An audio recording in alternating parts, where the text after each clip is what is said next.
Hi, my name is Tammy Pazaricki.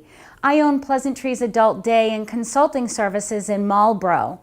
I'm a certified Alzheimer's disease and dementia care trainer, a certified first responder dementia trainer, and a certified dementia practitioner.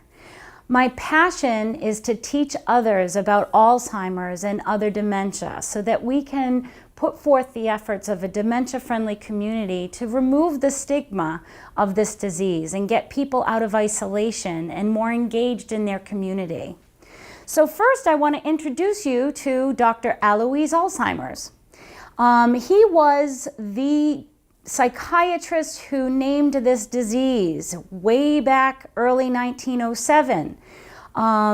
They found plaques and tangles, and here we are, 2017, and do not have a cure nor a treatment to stop this disease. I'm going to provide you with some statistics that are staggering. It is the sixth leading cause of death in the United States. 1 in 3 seniors dies with some form of dementia. Over 5.4 million Americans are living with this disease. The problem is it's ever growing. So we're expecting the numbers to just triple. The problem is we have a baby boomer generation that has exploded. We're seeing all kinds of different dementia. I'm going to talk a little bit about that today as well. Alzheimer's is non-discriminating. It affects all cultures, all races, every country. Every human is affected by this disease. And if you don't know someone with this disease, I'm pretty sure you will get to know someone with this disease. The risk factors, well, the greatest risk factor of developing Alzheimer's is age. So the older we get, the only way we can focus on preventing the disease is actually through a healthy lifestyle, choosing a good diet, drinking in moderation, no smoking, doing exercising, things of that nature to boost our system to prevent the disease. Other cultures like Hispanics and African Americans are actually at greater risk due to their predisposition of other health issues such as high cholesterol, heart disease, diabetes, but the chances double by every 5 years after the age of 65. If you reach 85, your chances are 50-50. And 95, if you reach 95 and have no form of dementia, well, then you probably won't develop it. There are plenty of genes that are associated with developing this disease. And if you do have a relative with the disease, then yes, your chances do go up. And basically knowing what the risks are, you can better educate yourself, educate yourself on the signs and the symptoms. And we're going to go through that. What does it mean to have dementia? What does it mean to have Alzheimer's? And I want to make this clear that when you talk about Alzheimer's, that's how you pronounce it. Alzheimer's, not old-timers, not all-timers. It's Alzheimer's disease. So what is normal aging? Alzheimer's is not a part of normal aging. Neither is any dementia disease process. So we may forget parts of experiences. We may misplace things, like forgetting our keys somewhere. It may take less distraction in order to learn new material. Our cognitive mapping stays intact, and our cognitive mapping is how we wayfind, how we get from point A to point B, or how we can retrace our steps to find those keys that we misplaced. Now, dementia is not a diagnosis. Dementia is a set of symptoms. Symptoms that are related to memory loss, poor judgment, confusion to time and place, cognitive mapping decline. So we start to lose our way, start on a path to go somewhere and forget where we were going. The inability to identify certain objects, word finding difficulties, challenges with planning our day. And for someone that has normal aging, well, yeah, they can use a calendar, a notepad, and early in the disease process, you may find that someone's starting to keep notes, using sticky tabs all over the place to remind themselves. But eventually, that doesn't help them out. There are reversible causes of dementia. This is important to know because if there are symptoms and signs of this disease, we need to figure out what disease is causing the signs of dementia. So things like infection, urinary tract infection, pneumonia, any metabolic and endocrine issues, vitamin deficiency, nutritional deficits, medication side effects. Is it just that you have hearing loss or visual loss due to some other disorder? The reversible causes for dementia can be treated. It could be a brain tumor. That's why it's so important to get a true diagnosis. When a physician sends their patient home and says they have dementia, that is not acceptable. There needs to be a complete workup to know what's going on to cause those dementia symptoms. Now, non-reversible dementia disease processes, these are fatal neurological diseases that are not curable. They do not have treatments.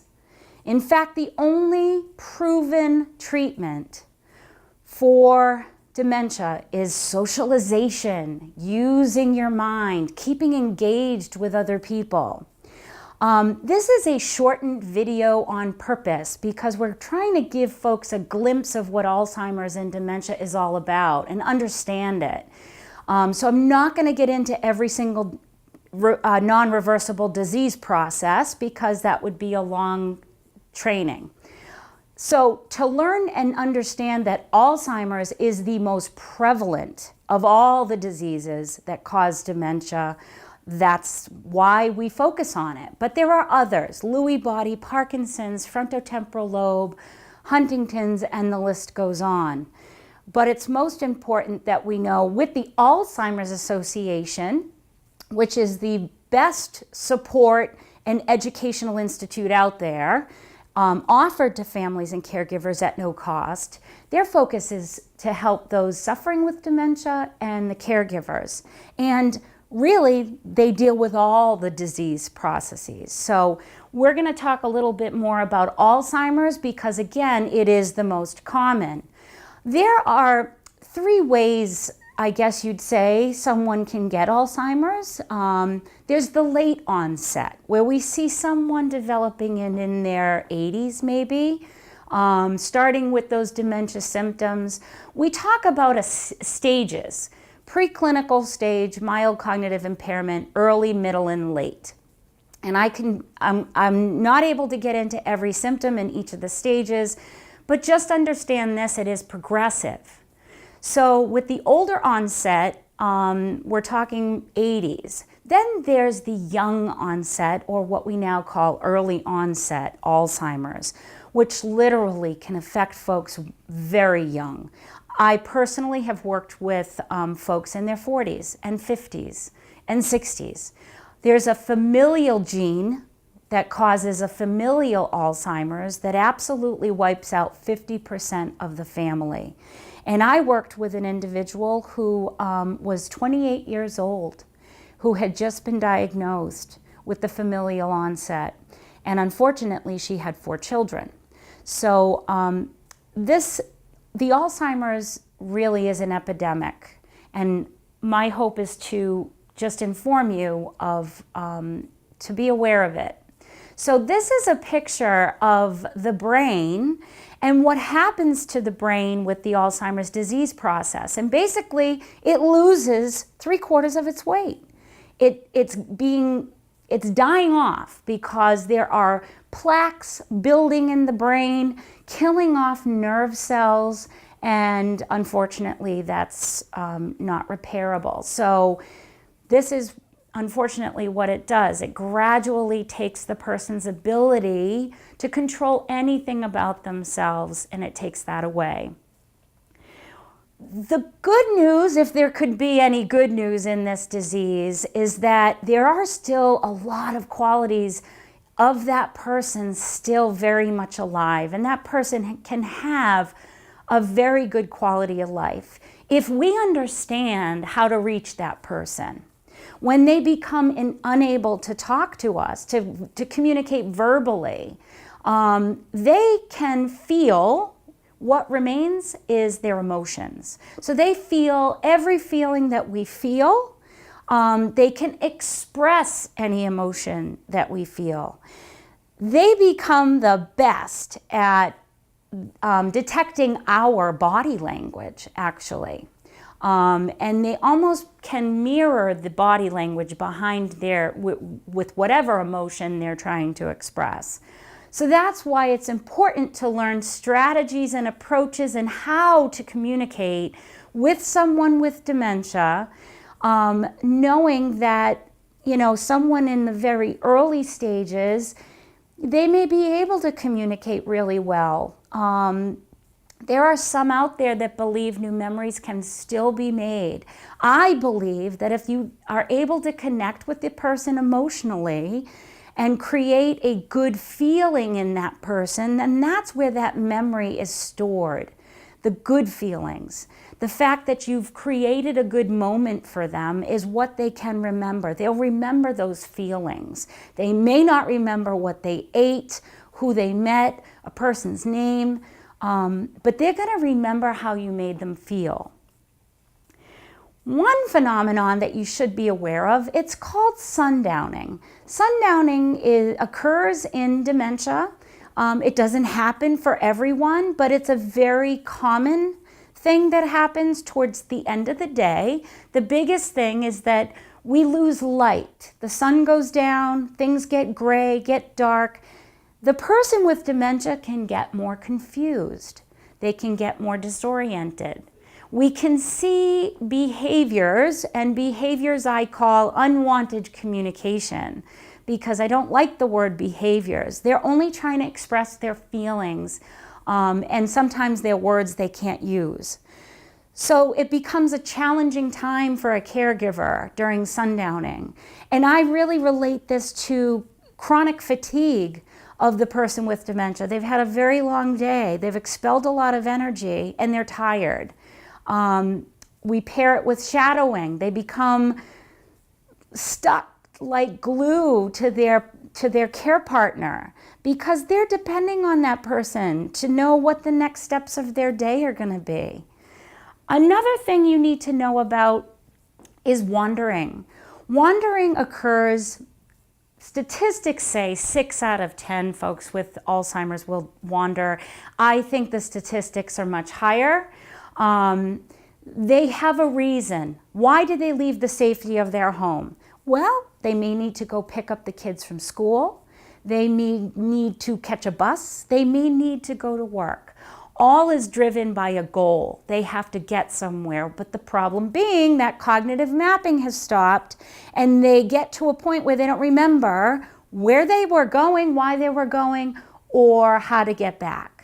And in the community, we're trying to educate people on recognizing the signs of someone wandering. And no longer are we just looking for an older adult, in their 80s and 90s. We could be looking at someone in their 50s suffering from the disease, but who is lost in our community. They will not ask for help. Some of the things that you could look for is they're dressed inappropriately for the weather, or they're walking around in a parking lot looking for their car and can't remember where they parked. I've certainly done that, but I'm able to retrace my steps to find it. Those that look very distressed, very upset, you know that they're at a point where they can't complete the task that they're trying to complete. These are the dominant feelings of a person with Alzheimer's all day long. They feel all these negative feelings 24/7, and the only things that can take them out of those feelings and provide positive feelings for them are the people around them. So if it's their caregivers, their family members, if they go out in their community and are received well by the wait staff at a restaurant, things as simple as that. We're going to instill good feelings, making them more confident about being with people. Because this is a very isolating, withdrawing, and secluding disease. I mean, it basically, these folks feel that they're not useful anymore, they're not needed in their community anymore, and that they don't have a purpose. And we all get up every morning with a purpose and a reason to get up. And unfortunately, the person with Alzheimer's disease can't find that purpose. So it is our job as caregivers to try and find what purpose we can instill in them.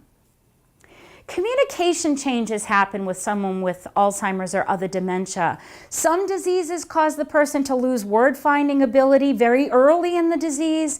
Some, they struggle with names later in the disease. But in any case, communication changes happen. If it's more of a frontotemporal lobe dementia, then you're going to find that this person is much more impulsive. Their social graces are going, so that they may do or say something in public that may be an embarrassment to the caregiver. These are not the person. This is not what makes up the person. These are the symptoms of the disease process. Challenges with formulating and communicating what their thoughts are. That must be such a struggle. To know in some sense what you want to say, but that you can't say it.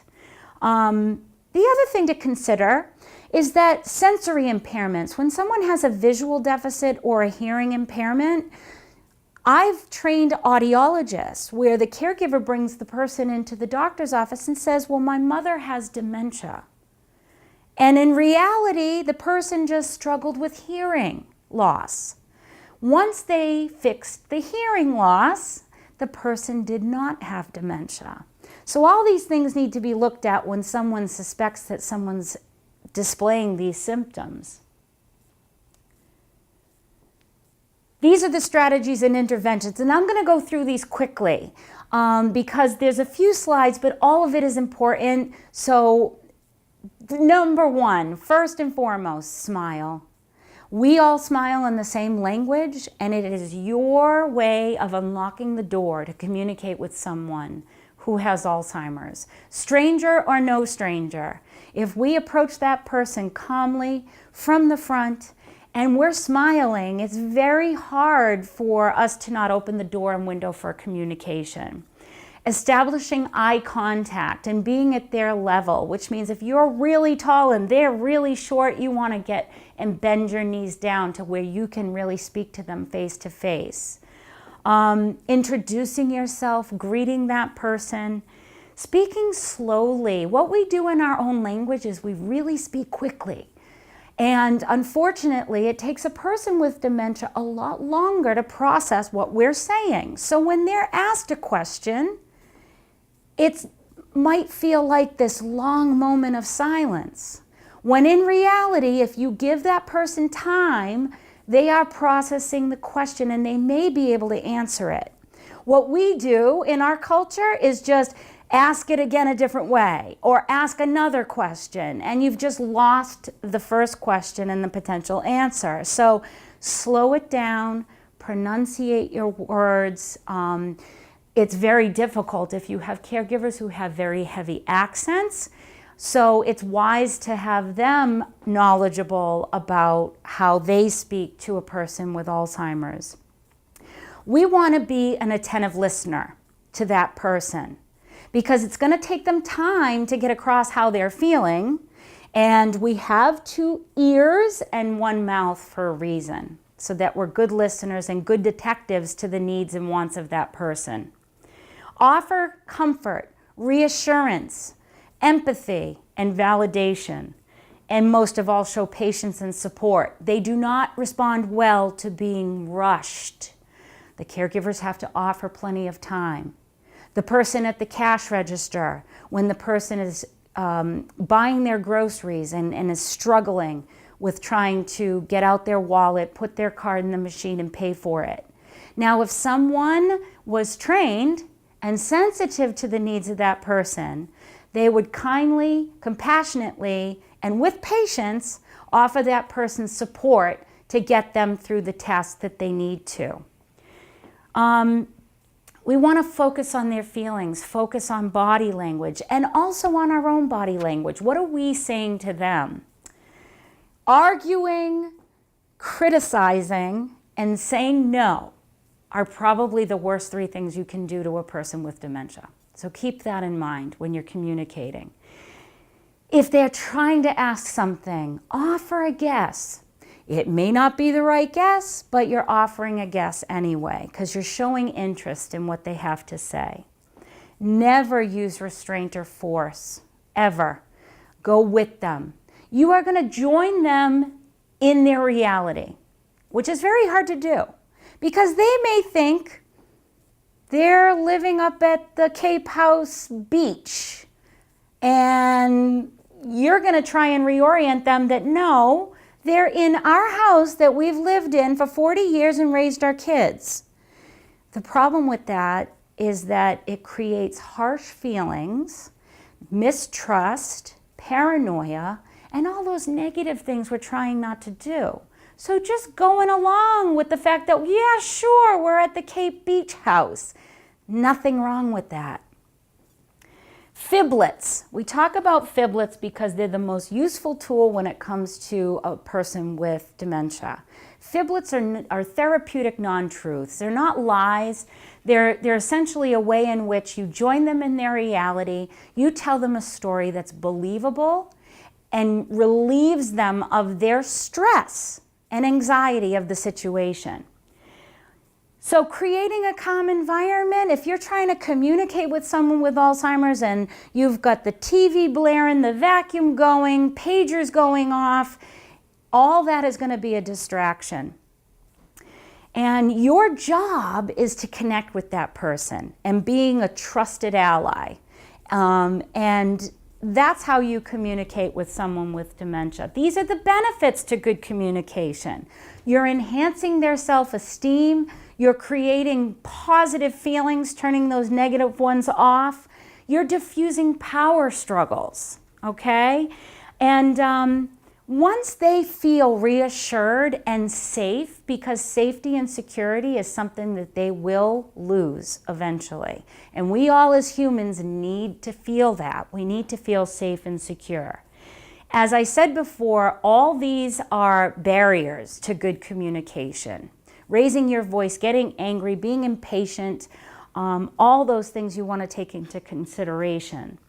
And consequences of getting them into your reality, it's just not a way to do it, okay? So it has been my pleasure to bring to you a very brief overview of Alzheimer's and dementia. Thank you very much.